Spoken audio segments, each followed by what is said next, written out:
네, 안녕하십니까. 백두산 TV 8입니다. 구성재입니다. 일요일 밤입니다. 어떻게 보내셨습니까? 잘 쉬고 계십니까?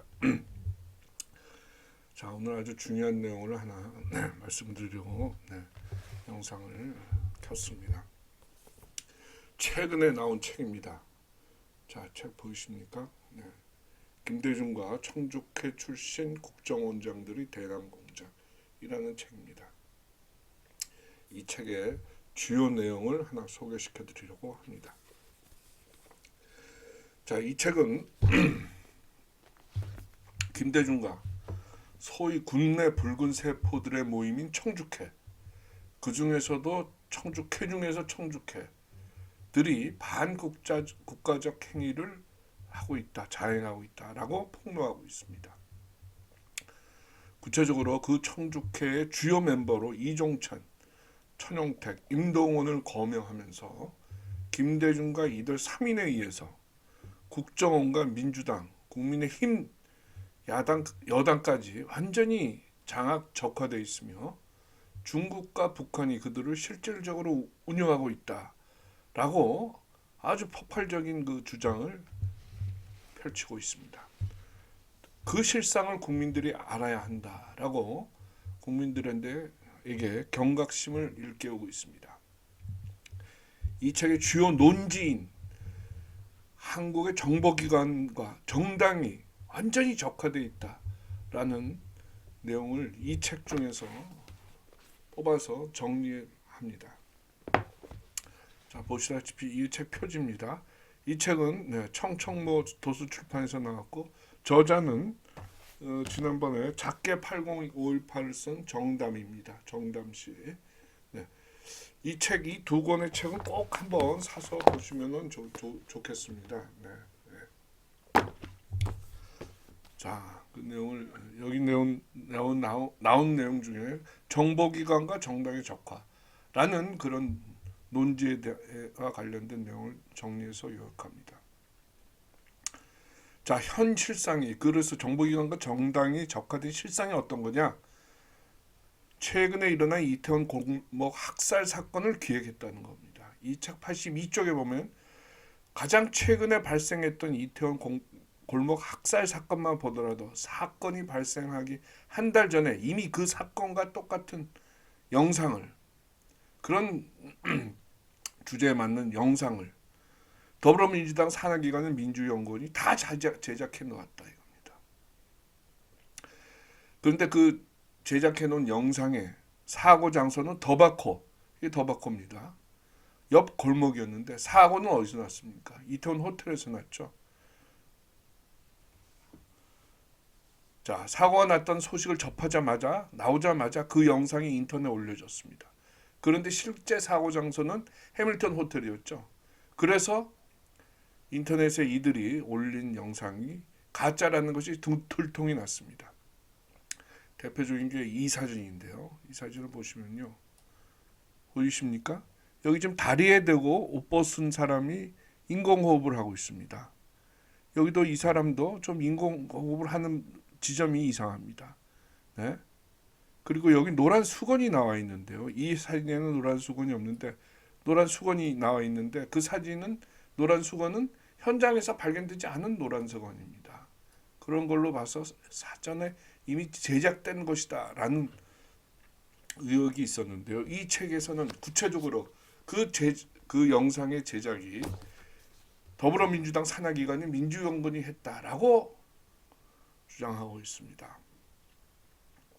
자, 그러나 이렇게 사전 제작된 기획된 영상이 올라왔어도 경찰에서 수사를 안 했어요. 그런데 그 이유는 경찰 내 사조직인 호남계가 요직을 맡아서 사건 발생부터 조사까지 전담하고 있었고 세월호 사건 때처럼 5.18 군사 반란 때처럼 이태원 사건을 성역화냈고 정치 공작을 펼쳤기 때문이다. 이렇게 설명하고 있습니다. 네, 기가 차죠. 이런 그 아주 고도의 정치적인 정치 판세를 흔드는 그런 폭발적인 대중의 그 뭡니까 선전선동하는 그 사건을 만들었다 이겁니다. 이럴 정도로 지금 정보기관과 정당이 적화되어 있다. 자, 지금 중국과 북한이 국정원과 정당에 각각 운영하는 연구소가 세 곳이다 라고 주장하고 있습니다. 국정원에는 중국이 국가경영전략연구원이라는 연구소를 운영하고 있고, 민주당에는 민주연구원, 아까 말씀드린 이태원 학살 조작한 그 기관이죠. 민주당에는 민주연구원이라는 조직을 운영한다. 한국 정치를 주도하면서 한국의 고급 군사 기밀과 과학기술을 빼나간다. 빼나갈 뿐만 아니라 한국의 정치 판세를 완전히 짜고 있는 거죠. 네. 중국이 이렇게 하니까 북한도 가만히 있을 리가 없다. 그래서 북한도 청주케 국정원 비밀 회원들을 통해서 국정원 내에 국가안보전략연구원, 약칭 안전연이라는 연구원 설립을 지시했다. 그래서 지금 국정원에는 두 개의 연구원이 존재한다. 하나는 중국이 운영하는 국가경영전략연구원, 또 하나는 북한이 운영하는 국가안보전략연구원입니다. 네, 기가 찹니다. 네, 이런 주장을 이거 펴고 있어요. 네, 참 직접적인 네, 어떤 뭐랄까요, 지시 문건이나 북한이나 중국이 지시했다는 문건이나는 여기 나오진 않지만 이런 정황들이 구체적으로 짜여져서 이 주장을 뒷받침하고 있습니다.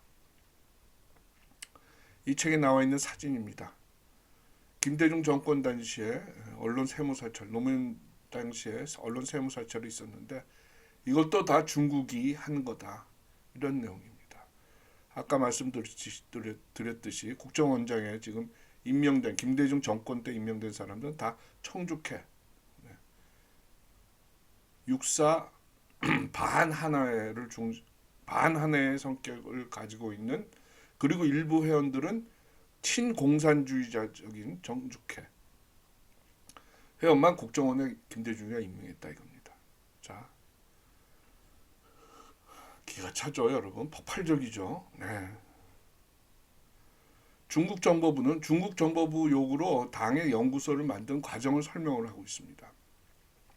중국 정보부는 김대중에게 중국 정보부가 한국의 정치 정보를 다룰 수 있는 기구를 민주당 내에 설립하도록 강요하기 시작합니다. 민주당 집권 초기에요. 이 강요할 수 있었던 이유는 제일 끝에 저는 말씀드리겠습니다. 그래서 김대중은 당명을 새천년 민주당으로 바꾸고 기존의 정책연구실을 확대 개편하면서 이름을 국가경영전략연구소로 합니다. 당시에 이미 국가경영전략연구원이라는 단체가 있었는데 국민들은 그 단체와 비슷한 일을 할 것이다 라고 생각하도록 속이기 위해서 비슷하게 이름을 지었다고 해요. 이게 김대중식 발상이다, 이렇게 비꼬고 있습니다.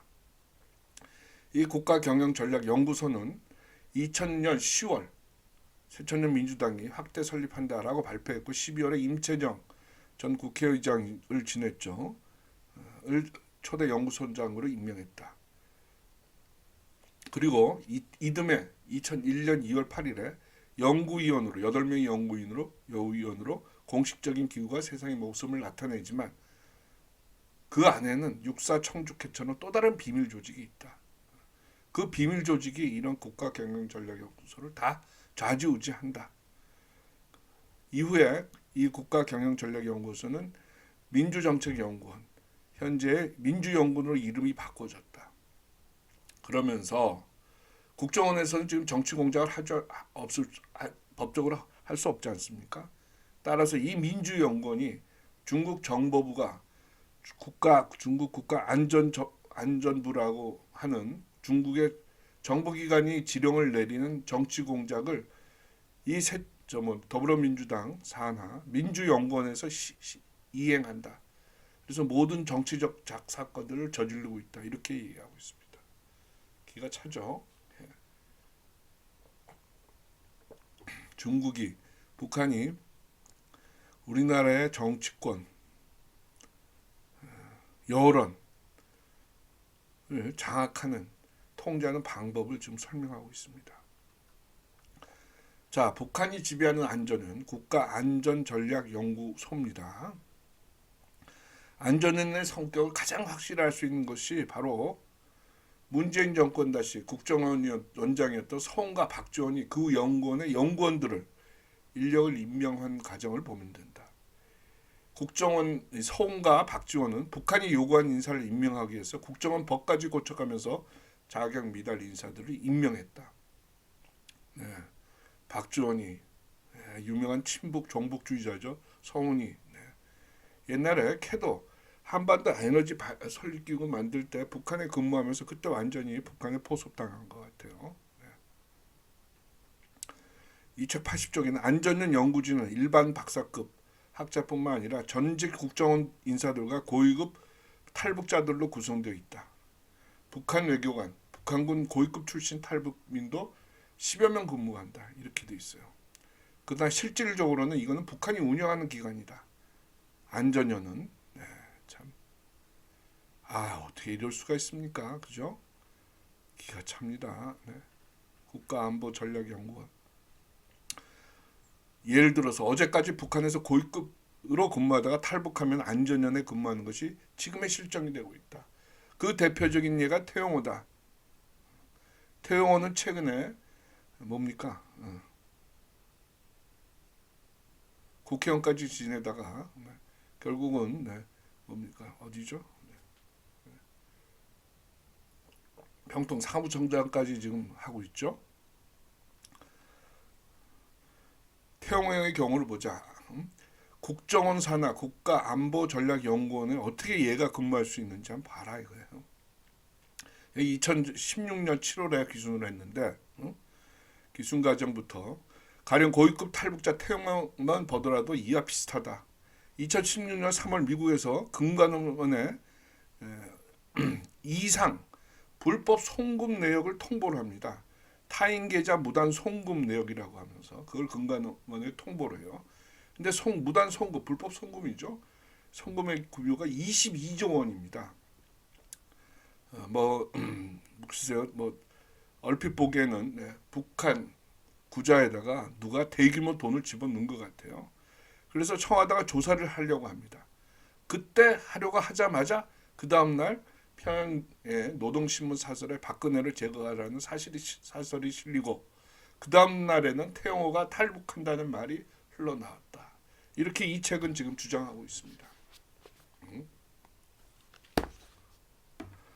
자, 그래서 이어서 북한이 2016년 6월 25일 난수방송을 통해서 박근혜 정부 전복을 지휘하여 난수방송이 한창 무르익을 무렵인 8월달 태용호가 탈북해서 들어오는데 그 다음날 국정원 국가안보전략연구원에서 근무를 한다 이겁니다.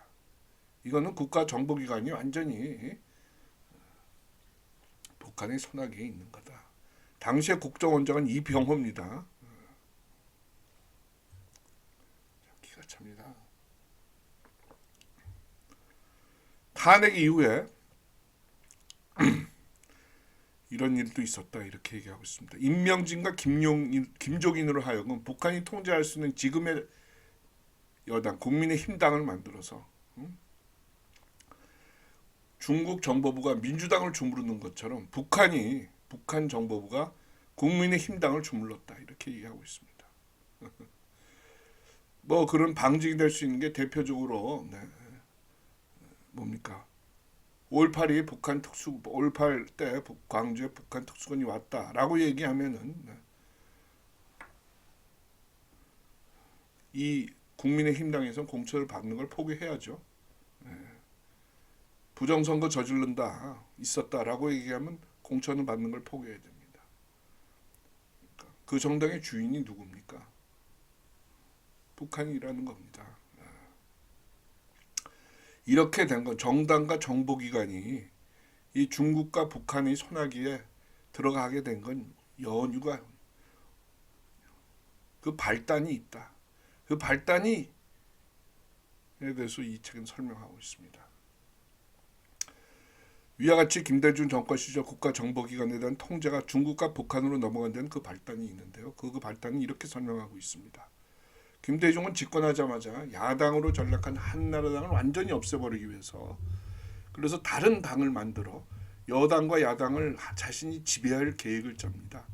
그 계획을 짜기 위해서 그 계획을 실현시키기 위해서 정권의 배후에서 영원한 권력을 누리기 위해서 경쟁자 이해창 캠프에서 대선 기간 동안에 97년에 총풍 사건을 총풍 열풍으로 보수 유권자를 일깨우기 위해서 각성시키기 위해서 일으켰다라는 기획하는 그런 공작을 짠다 이겁니다. 그 계획이 바로 정권 인스턴 팀장으로 있다가 안기부라는 이름이 98년 1월까지 존재합니다. 그리고 그 다음에 국가정보원으로 바뀌는데요. 안기부장으로 있었던 이종찬과 그 아들 김용일에 의해서 수립 집행된다고 합니다. 그러나 그게 이제 검찰 기소까지 했지만 재판 과정에서 재판이 불리하게 돌아가자 새로운 공작을 다시 진행합니다. 총풍 사건을 뒷받침할 수 있는 새로운 북한 인의 증언을 가공하기 위한 것입니다. 그래서 안기부는 중국 선양에 있던 요원들을 시켜서 총풍 관련자로 지목되는 북한 대외경제위원회 소속 최인수라는 사람을 납치해 옵니다. 그래서 총풍 관련 자백을 받기 위해서 갖은 고문을 당합니다. 이 사람은 북한에 있던 골동품을 내다 파는 외벌이꾼입니다. 그러나 최인수가 고문에도 자기가 뭐 그거에 대해서 아는 바도 없고 하니까 가스라이터를 삼키는데 극단적으로 저항하니까 고문하던 안기부 요원들이 당황하는 거예요. 그런 사이에 탈출을 합니다. 관련 사실을 모두 긋고 보인다니까 당황해서 자기들끼리 회의하는 동안에 최인수는 탈출합니다. 감시가 헐술한 틈을 타서 98년 7월 18일 탈출을 해서 중앙일보로 찾아가요. 그런데 중앙일보 관계자가 이를 국정원에 대려 확인하는 과정에서 최인수의 소재가 드러나고 다시 안기부로 붙들려 들어갑니다. 자, 그 증거가 여기 있습니다. 그 사람이 이모라는 기자인데요. 이게 지금 여기 쓰고 있습니다. 이게 2000년 상당히 기간이 지나고 난 뒤에 이 최인수가 중앙일보에 왔다는 이야기를 손님이 찾아왔다. 김대중 정부 초기 98년 7월에 라고 씁니다. 그래서 지금 제가 말씀드린 이 책에 나온 이 최인수 사건은 사실입니다. 자, 안기부로 데려가는데요. 안기부는 이 최를 다시 붙잡아 와서 달래어서 미화 10만 달러를 주어서 중국으로 보냅니다.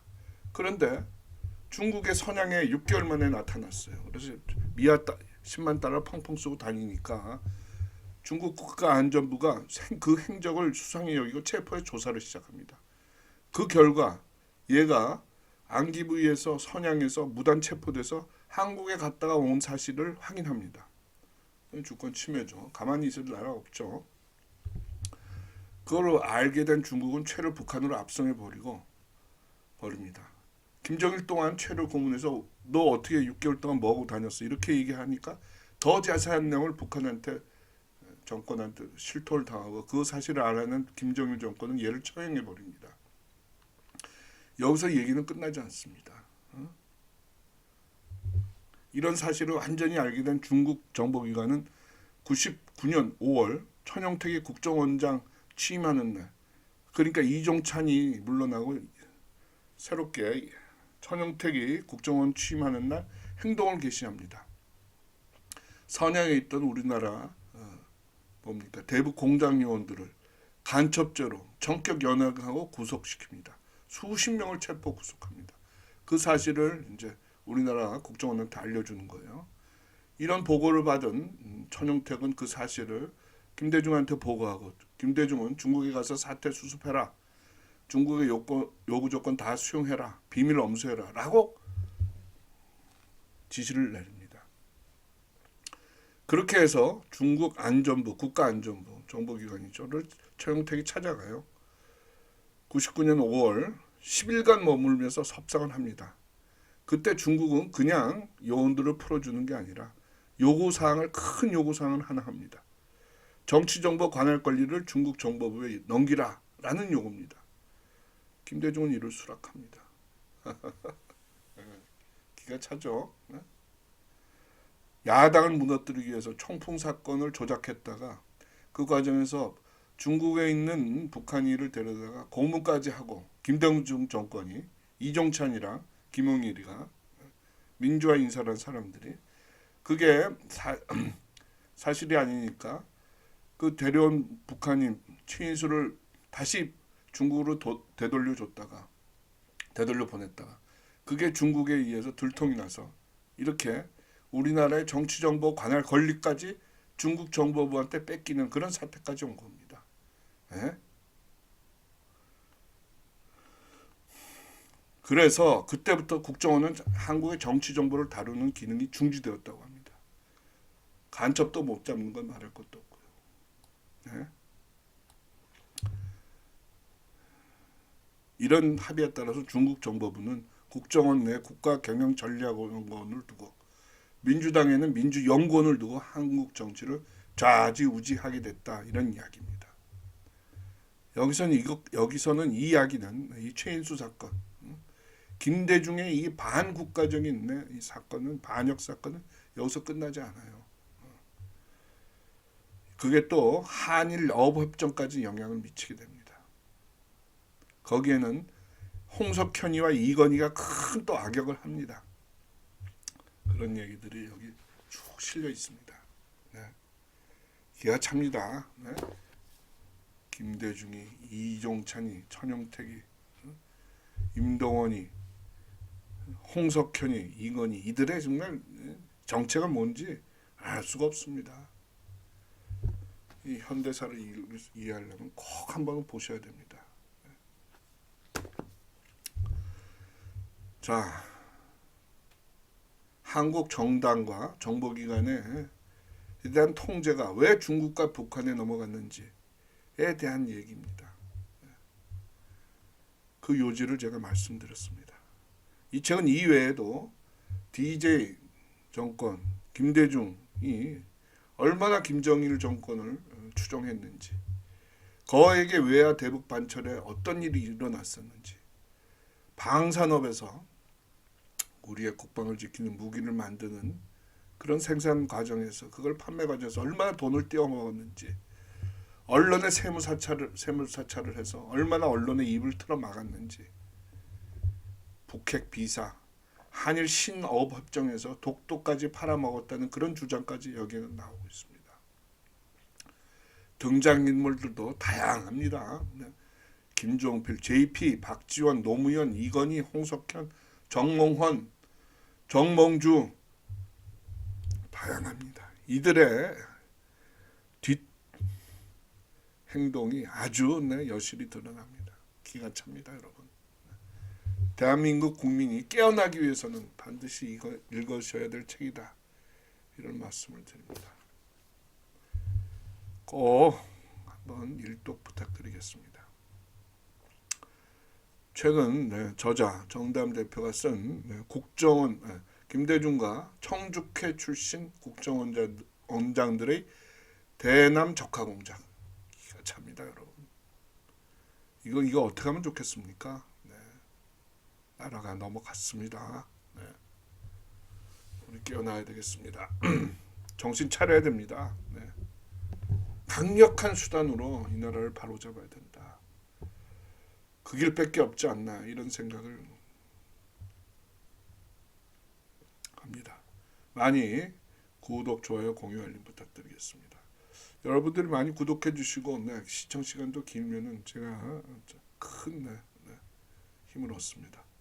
많이 구독, 좋아요, 공유, 알림 부탁드리겠습니다. 다음 시간에 뵙겠습니다. 백두산 TV 8입니다. 구성자입니다. 감사합니다.